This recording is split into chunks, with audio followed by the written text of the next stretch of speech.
Nord est un loser laid et sans talent, né dans une famille simple des collines. Sa seule compétence est la parade, mais il rêve de devenir le plus fort des aventuriers. Malgré de nombreux échecs et rejets, il s'entraîne sans relâche pendant des années pour maîtriser l'insaisissable technique de parade et devenir le plus puissant. Nord est un vilain loser coincé dans son travail sans avenir qui consiste à nettoyer les caniveaux et les canaux de la ville à l'aube. Avant le matin, il doit finir d'enlever tous les déchets et remettre leur couverture en bois avant que les citoyens ne le paient. Après son travail matinal, il sort de la ville pour se rendre sur le chantier de construction où il porte des sacs et effectue des travaux manuels toute la journée. Nord entend quelqu'un crier à l'aide dans le donjon voisin. Il court rapidement pour aider et voit un groupe de chevaliers protégeant une fille ligotée contre un énorme monstre de vache. Il y a 15 ans, au royaume d'Argile du Nord-Ouest, Nord n'est encore qu'un garçon normal qui s'occupe des tâches ménagères. Il s'occupe du feu, fait bouillir de l'eau et prépare du thé chaud pour sa mère malade. Ensuite, il doit aller au champ et s'occuper de leur troupeau de chèvres. Il promet à sa mère de ne pas dépasser le rocher qui borde leur terre et de ramener un lapin sauvage pour le dîner. Avant qu'il ne parte, sa mère essuie la suie sur le visage de Nord et s'excuse d'être un fardeau pour lui. Tout ce qu'elle veut, c'est que Nord vive la vie qu'il souhaite. Plus tard dans la nuit, Nord prépare leur soupe de lapin pour le dîner, mais lorsqu'il apporte un bol à sa mère, celle-ci est déjà décédée. Il enterre sa mère à côté de son père, et la vie de Nord, qui vit seul, commence. Il ramasse également du bois de chauffage, pêche du poisson dans la rivière voisine et fait paître les chèvres autour de la colline herbeuse. Il est seul dans sa maison et n'a personne avec qui prendre ses repas. Une nuit, Nord explore les étagères de leur maison lorsqu'il tombe accidentellement sur ses fesses après avoir trouvé un livre. En ouvrant le livre, il est stupéfait de voir qu'il s'agit de l'histoire que son père avait l'habitude de lui lire lorsqu'il était encore en vie. Son père lui racontait les histoires d'un aventurier qui tuait un dragon gigantesque avec ses amis, apprenait des sorts et de la magie auprès d'un vieux sorcier, levait une malédiction sur une forêt sombre, et obtenait même le remède qui guérit tout auprès du roi des morts. Même contre vent et marée, l'aventurier n'abandonne jamais et combat le mal pour ses amis. Nord était si heureux d'entendre les paroles de son père. Et maintenant, il se souvient aussi du souhait de sa mère de le voir vivre la vie qu'il souhaite. Le lendemain, il laisse beaucoup de nourriture pour les animaux et Nord se rend sur la tombe de ses parents. Il leur offre des fleurs et leur annonce que, pour la première fois de sa vie, il va quitter la ville. Il va devenir un aventurier, comme ceux des histoires de son père. Il descend la colline qu'ils appellent leur maison, et Nord fixe les pierres qui marquent la fin de leur terre.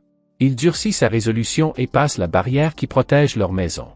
À la nuit tombée, Nord est effrayé par tous les bruits qui proviennent de la forêt.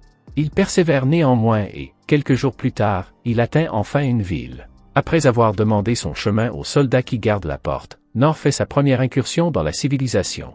Ses yeux s'écarquillent en voyant tant de gens s'affairer autour de lui. Il passe devant des vendeurs de fruits et voit même un aventurier passer.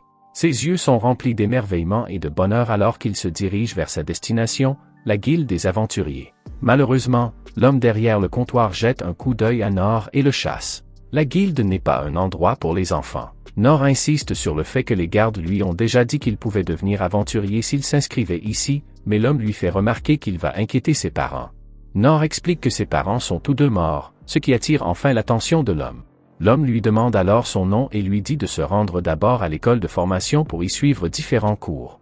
Il explique à Nord que les personnes souhaitant s'inscrire à la guilde des aventuriers de la capitale royale doivent suivre des cours à l'école de formation royale. Là, ils recevront une formation basée sur leur classe de travail. Si Nord veut vraiment devenir aventurier, il doit d'abord acquérir des compétences. Nord sourit à cette explication, et il est plein de détermination. Nord se rend donc à l'académie d'épée.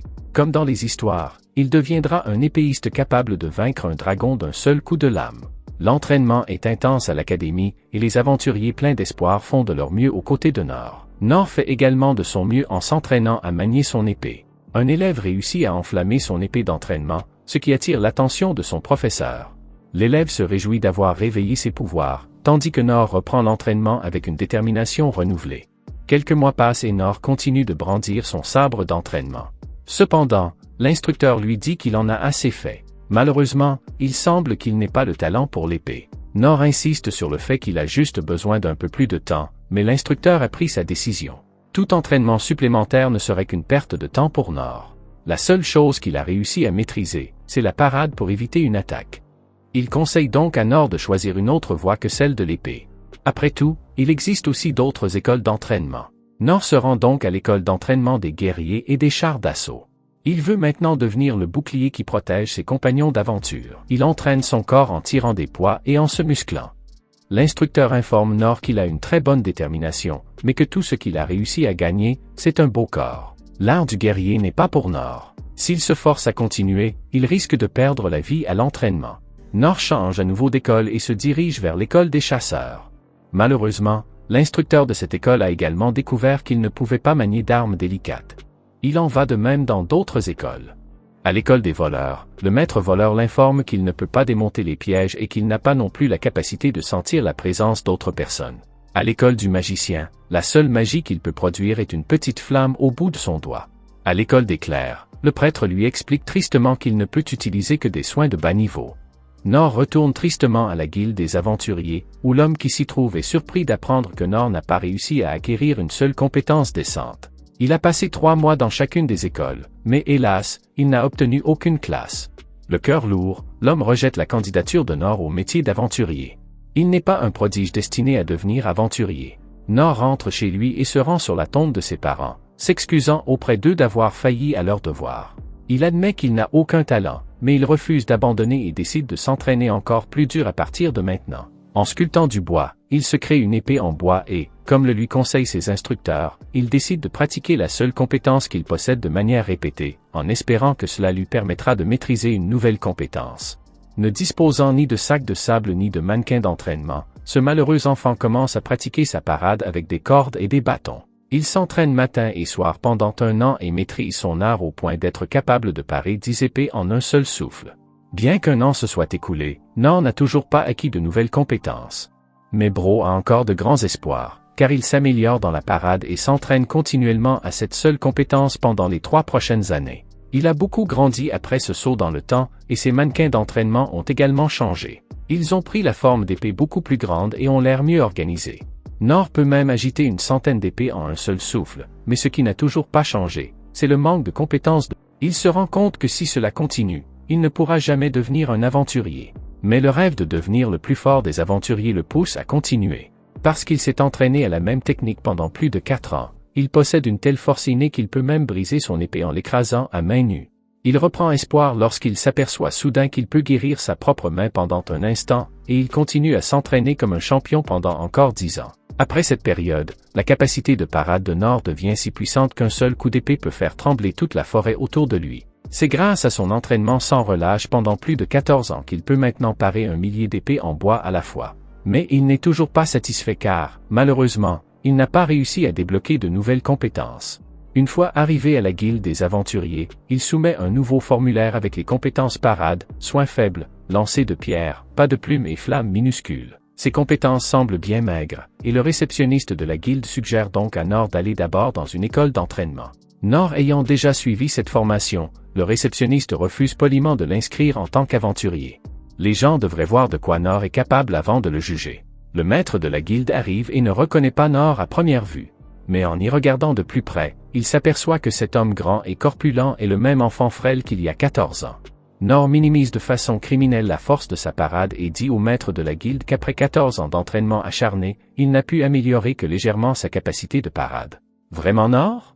Le maître de la guilde exprime à quel point il souhaite que Nord réalise son rêve, mais comme Nord ne possède pas au moins 2 compétences utiles, qui sont les prérequis pour devenir un aventurier de rang 1-, il ne peut rien faire. Cependant, le maître de la guilde se souvient d'un moyen d'enregistrer Nord en tant qu'aventurier en lui attribuant le rang F, le plus bas des rangs, que personne d'autre ne possède peut-être dans ce monde.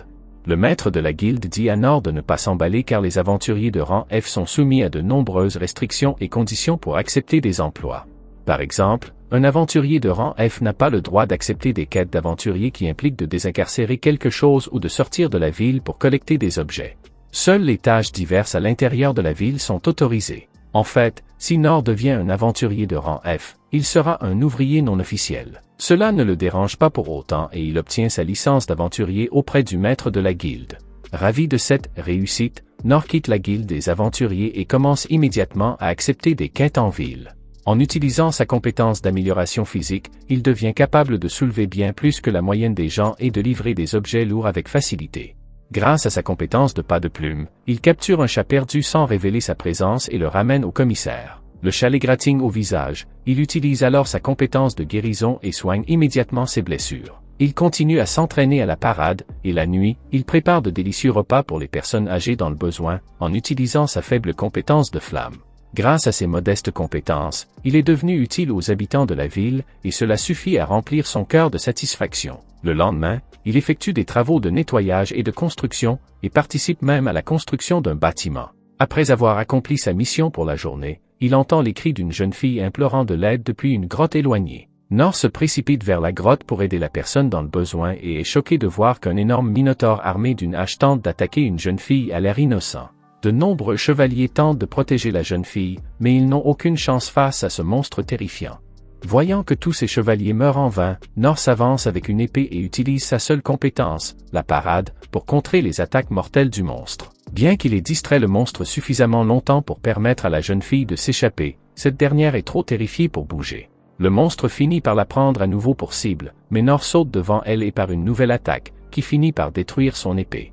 Alors que le monstre met toute sa force dans sa prochaine attaque, Nord part encore une fois de toutes ses forces, ce qui fait que la hache du monstre ricoche et frappe son propre coup, le décapitant complètement.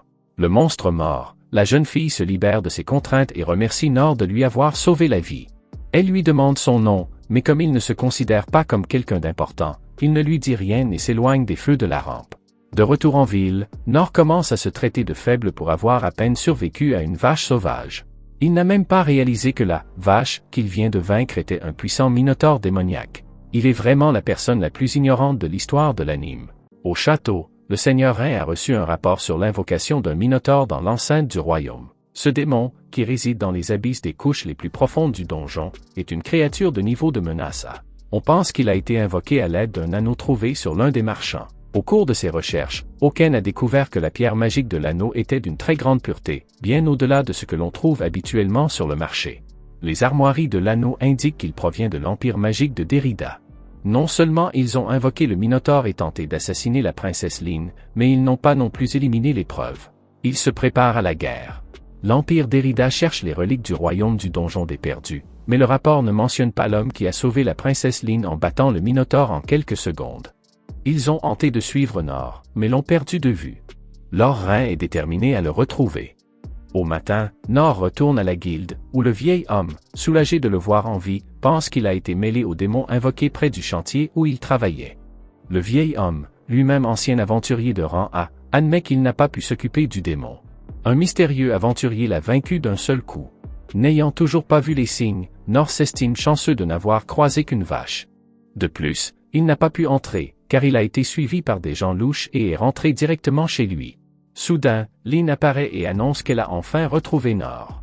Alors qu'elle lui exprime sa gratitude pour ses actions d'hier, toute la guilde commence à murmurer que Nord pourrait être l'homme mystérieux. Le vieil homme est impatient de savoir ce que Nord a fait, mais Lyn lui demande de sortir. Grâce à son talent d'insonorisation, elle s'assure que personne ne pourra les écouter ou les remarquer. Toute la ville est à la recherche de Nord. Une fois de plus, Lyn exprime sa gratitude pour lui avoir sauvé la vie.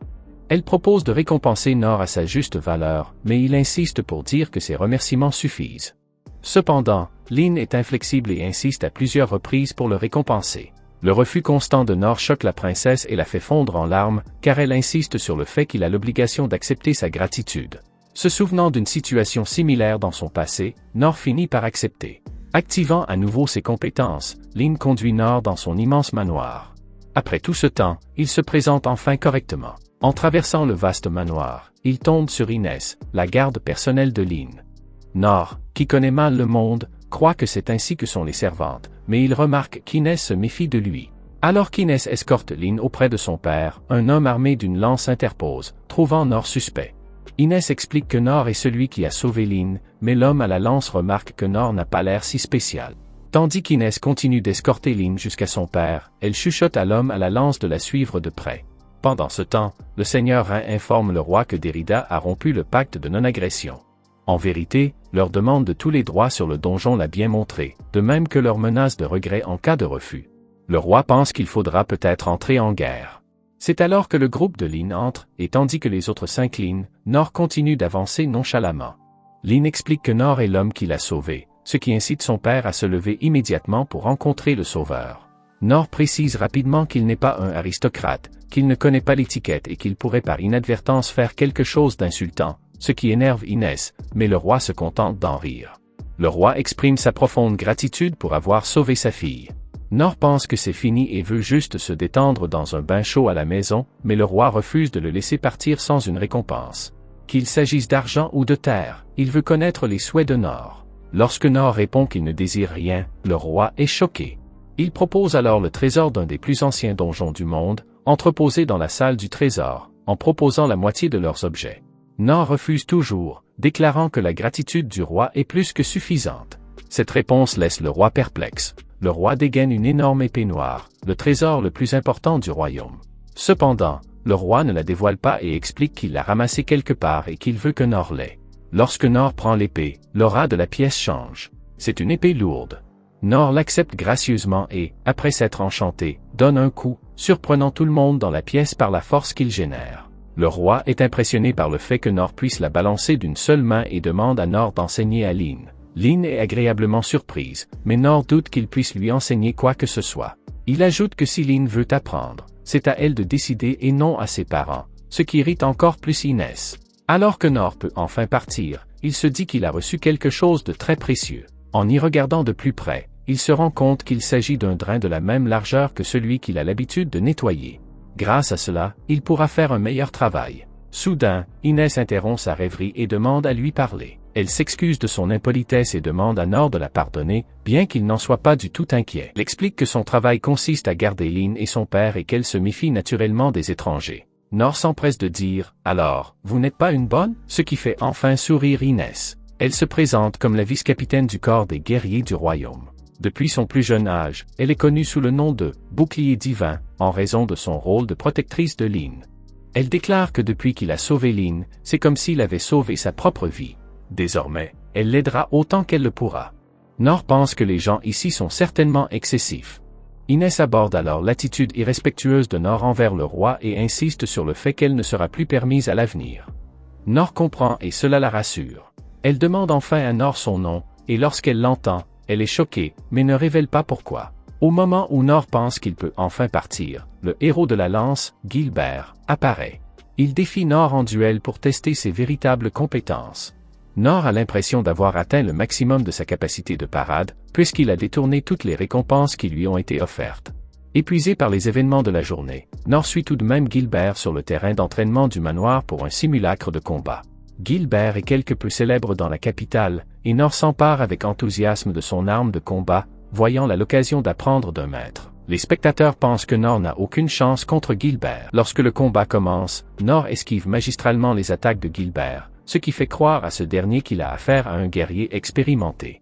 En réalité, Nord se demande pourquoi Guilbert est si lent, supposant que Guilbert se retient parce qu'il sait que Nord est un débutant. Demandant un temps mort, Nord demande à Guilbert d'arrêter de le ménager. Cette demande fait réagir Guilbert, qui passe à la vitesse supérieure. Bien qu'il attaque beaucoup plus vite, Guilbert laisse trop d'ouverture pour les contre-attaques. Nord croit d'abord qu'il s'agit d'un piège, mais se rend vite compte qu'il n'en est rien. Plus Guilbert attaque, plus il s'inquiète de son incapacité à porter le moindre coup. Même son coup spécial, qui semble devoir toucher, est esquivé sans effort par Nord. Une fois de plus, Nord demande à Guilbert de montrer sa vraie vitesse, mais l'expression de Guilbert révèle qu'il est peut-être déjà en train de donner tout ce qu'il a. Nord commence à croire que son entraînement solitaire l'a rendu plus fort. Soudain, Guilbert lance son attaque la plus rapide, le touchant presque, mais Nord se déplace juste à temps. À la surprise générale, Nord déclare sa défaite, laissant Guilbert stupéfait. En rentrant chez lui, Nord remarque qu'il a échappé de justesse à l'attaque. De retour à la salle d'entraînement, les soldats cherchent des excuses pour expliquer comment l'attaque du capitaine Guilbert a pu être évitée, insistant sur le fait que c'est impossible. Mais Guilbert est bien placé pour le savoir. Malgré son talent précoce, Guilbert s'est toujours ennuyé, cherchant des adversaires de taille de village en village, sans jamais trouver son bonheur. Il a ensuite rejoint la garde de la capitale royale et s'est mis à chasser les démons sans relâche, mais personne ne l'a jamais défié. Entouré de faibles, il s'ennuyait de plus en plus. Lorsqu'il fut abordé par son instructeur, le seul à pouvoir rivaliser avec lui, Guilbert lui expliqua sa situation, précisant que même Inès n'arrivait pas à se mesurer à lui. Tout ce que Guilbert voulait, c'était quelqu'un de stimulant à combattre. Pour Guilbert, Nord est un mystère. C'est un homme qui a vaincu un minotaure à lui tout seul, qui n'a montré aucun intérêt pour les récompenses les plus somptueuses et qui n'a fait preuve d'aucune courtoisie, même lors d'une audience avec le roi.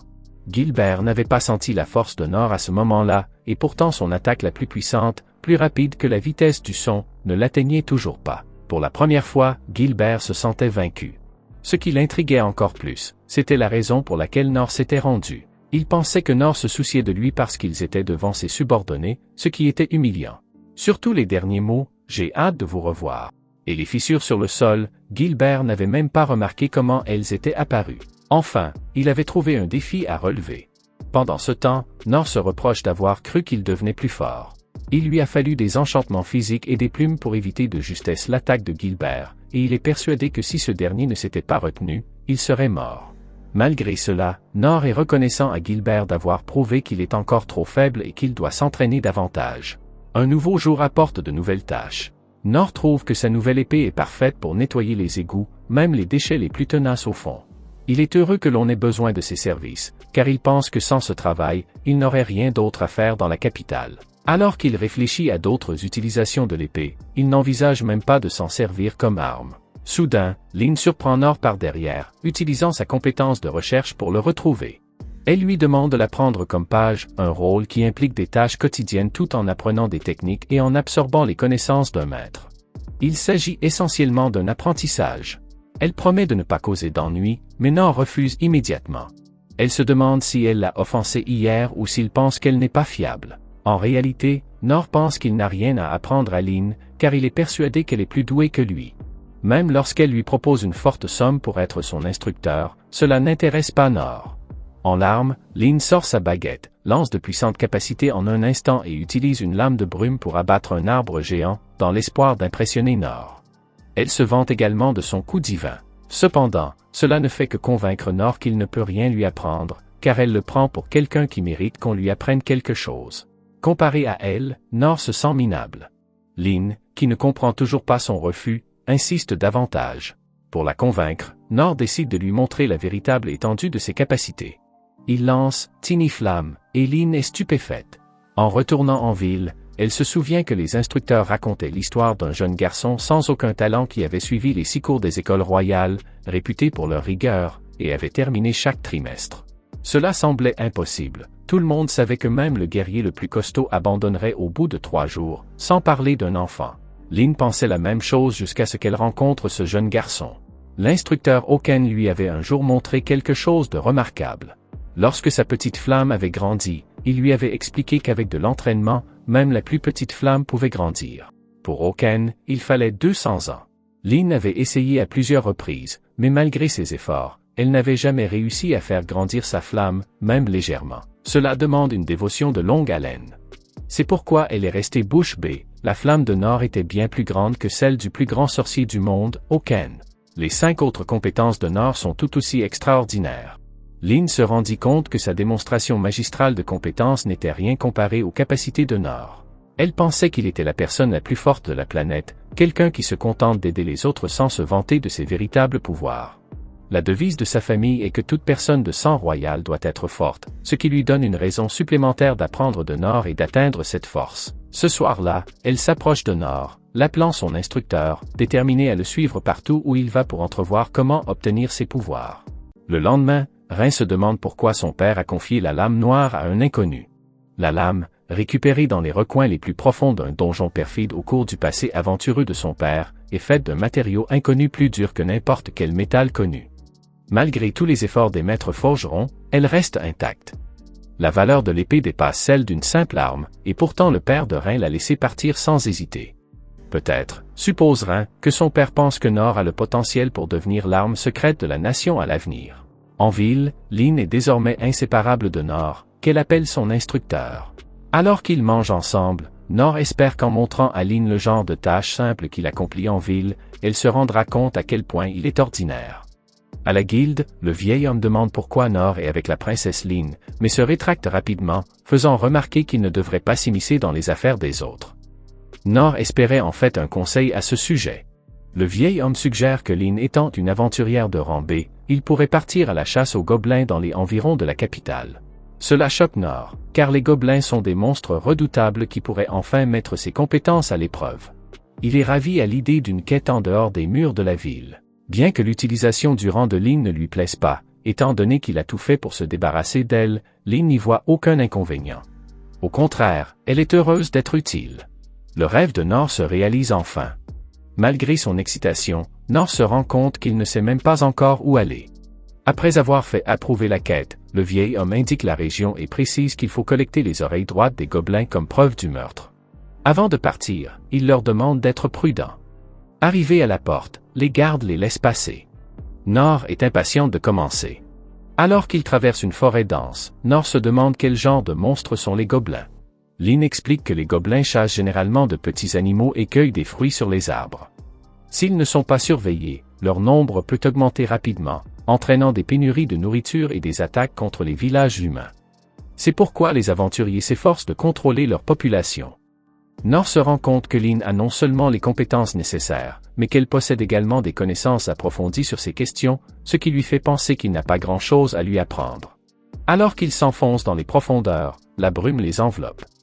En utilisant sa compétence de recherche, Lynn ne parvient pas à localiser un seul gobelin, ce qui lui semble étrange. Cependant, elle détecte une réponse d'un monstre plus loin dans les bois et suggère qu'ils aillent voir ce qu'il en est.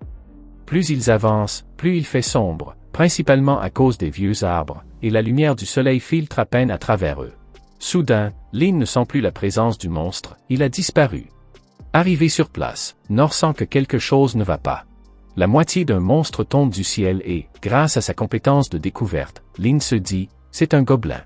Nord est surpris, car il pensait que les gobelins étaient beaucoup plus petits et qu'ils étaient les plus faibles des ennemis. La réalité est bien différente de ce qu'il avait imaginé. Nord se demande si tous les aventuriers traitent les gobelins comme s'ils n'étaient rien, mais Lynn est trop effrayé pour répondre. Il crie que ce n'est qu'un gobelin, et devant sa détermination, Lynn se calme et se prépare au combat. Lorsque Lynn a révélé le monstre, elle voulait dire que c'était un empereur gobelin, mais elle s'est interrompue à mi-parcours.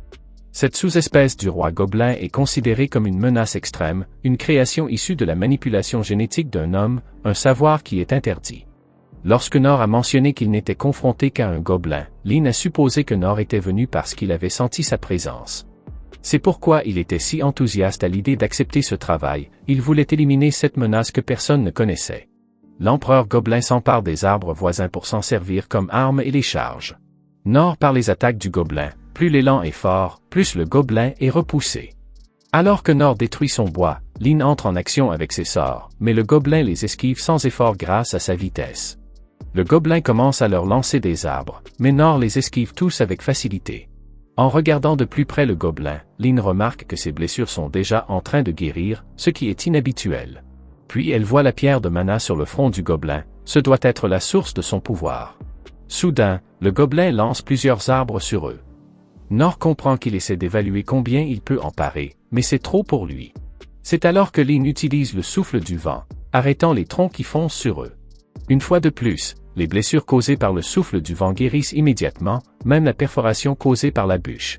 À ce rythme, ils seront les premiers à manquer d'endurance. Nord a une idée, il demande à Lynn de le projeter sur le gobelin en utilisant le souffle du vent. Lynn a peur pour sa sécurité, mais Nord la rassure, il a la lame noire à ses côtés, il ne sera pas blessé. Alors que le gobelin s'élance vers une autre bûche, Lynn lance le souffle du vent, propulsant Nord vers l'avant. Utilisant toutes ses compétences, Nord esquive les bûches qui arrivent et se soigne, puis parvient à atteindre le gobelin et à frapper sa pierre de mana, la délogeant de sa tête. Lynn s'empare de la pierre tandis que le gobelin se met à agir de façon erratique. Nord lui demande de terminer le travail. Au moment où le gobelin se retourne pour la frapper, Lynn l'enveloppe de flammes, le tuant en quelques instants. S'approchant du cadavre en flammes, Nord se dit qu'il va s'abstenir de tuer des gobelins jusqu'à ce qu'ils deviennent plus forts. Il pense qu'il a encore une fois fait preuve d'un excès de confiance. De retour au manoir de Rhin, il a du mal à imaginer à quel point l'empereur des gobelins devait être puissant avec une pierre de mana aussi pure. C'est tout à fait anormal et il pense que l'Empire magique est à nouveau responsable de cette attaque.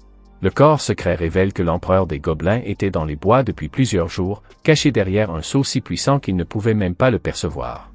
Le seul signe révélateur était la diminution du nombre de gobelins, un phénomène que l'on retrouve également dans d'autres régions.